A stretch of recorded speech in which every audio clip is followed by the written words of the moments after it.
What's up guys, it's me Jeremy. Ever since the beginning of Season 2, League of Legends has always had an extremely refined meta. You have the 2 solo lanes, the dual bot, and a jungler on each team in pretty much all of your games. And there are very legitimate reasons for the precise way the meta is set up like this, and never really tends to stray from it either. And I think it's safe to say that most people understand what the meta is, but not that many people have an understanding of why the meta is the way that it is. Let's get started. Now, the technical definition of meta is the select group of strategies that happen to be popular at the current time. One thing that's always been super interesting to me is if we take a look at other games, for example Dota 2, Smite, and Heroes of the Storm, they don't really have refined metas. They certainly have meta strategies and meta champions, but the lane setup in League is so cut and dry compared to any other game I've ever seen. And the thing is that games like Dota 2 don't have overarching strategies like League does. And it's not like Dota 2 isn't an established game. I mean, there's been more than enough time for the players to find a refined meta like League, but they haven't. And it's because unlike in League, there is no one select strategy that is better than everything else. The current meta is actually quite smart in League in that it's focused on maximizing the resources available on the current map, resources being the kills, farm, and objectives. Let's take a deeper look. Starting in the mid lane, this is the role that gets EXP the fastest in the game, so we put champions who are casters, champions who tend to rely on their abilities to be successful because they will level up the fastest and thus benefit most from the nature of mid lane to give the most experience, and these types of champions usually tend to dominate the mid game due to their advantage in levels at that point.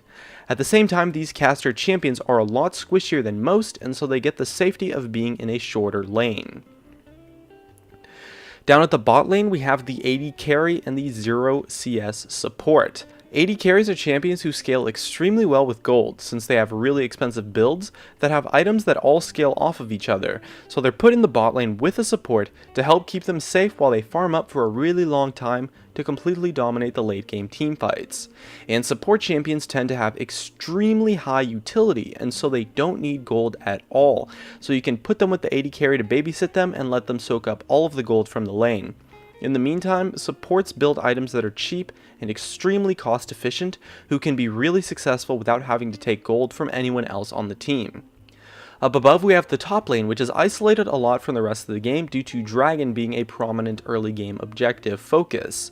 The main thing with top lane, be it tanks or bruisers or the mages that end up there, is that pretty much all top laners are not that powerful until they farm up one major item. So they're put in the top lane since the isolation lets them farm up for that one major item until they have to affect the rest of the map. Teleport also allows them to impact the rest of the map too, and causes you to be unable to put a carry champion in the top lane, since teleport is so necessary for early game teamfighting, and a combat summoner spell is so important for a carry-esque champion. And lastly, we have the jungler, who focuses on maximizing the resources of the jungle and of the enemy champions through farming and ganks, and so are an extra force to help the laners not fall behind early, as well as to help secure Dragon and Baron with their smite. Next, let's take a look at the types of champions. This is the part of the League meta that is a little bit more loose and open to different setups because it doesn't actually improve the way that you maximize resources on the map most of the time. A team composition is built around creating synergies between champions and their playstyles while maximizing the power, but in a general sense, on a team you tend to have carries who build full damage, and then people to help support those carries in some way, like your tanks and your supports, the carries really being any role that builds a lot of damage. Obviously this is a loose interpretation, but the point is that a meta team comp always has carries and then people who help those carries. Since you have 5 champions on a team, you also pretty much always have at least 1 or 2 champions who doesn't fall into that category and can be a bit more dynamic, which is something like where bruisers and sometimes assassins fall into place. Now, this varies heavily depending on what kind of items and which champions are powerful, but in a general sense, that's how team comps tend to be built. And it's like this since you need to have champions that are a big source of damage in order to teamfight effectively. And with this setup, you can have 2 champions build full damage, and it also fits into the lane setups quite nicely.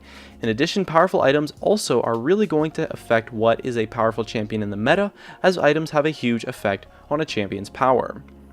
And so essentially the meta is what it is because it works so damn well and is so much better than any other strategy at maximizing the resources available to a team. And because of this, breaking the meta is really hard because any other strategy like a double jungle does not maximize the resources on the map, and so they are objectively worse strategies since they will get less gold or experience or both compared to the meta strategy.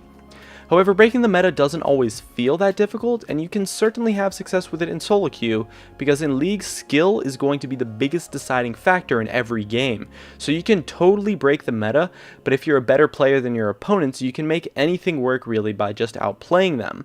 So you can make suboptimal strategies feel powerful when they might not be, just by being a better player. So it makes breaking the meta feel a lot easier than it actually is, and it also makes it extremely hard to judge how good a strategy is. As well, strategies that break the meta in this way do have some sort of benefit to them, since players are really not used to playing against those kinds of things at all. So the surprise factor is something that can make it work, but in the long run, it's never going to change the meta. And so in that sense, changing the meta is pretty much entirely in the hands of Riot. They have to actively make changes to influence the meta by changing items or champions or some parts of the resources on the map. Some examples of this are Cinderhulk resulting in a tank-heavy meta in terms of an item change, and the new Mordekaiser, who might actually change out the bot lane meta by quite a bit, depending on how strong he is. But Riot does like to change the meta quite a bit because it keeps their game quite fresh and overall reasonably healthy as well. And so on the other hand, what does work, and we can see proof of this in competitive play, is strategies that exploit the flaws in the current meta. Something like a 2v1 lane swap is a strategy that people do in order to ensure that their laners don't have to deal with a bad 1v1 or 2v2 matchup, while also not letting your opponent maximize the resources on the map better than you, and so overall it's a pretty reasonable strategy. So overall, any new strategies are going to be based on these things, since the meta is what it is really just because it is that much better than any other strategies.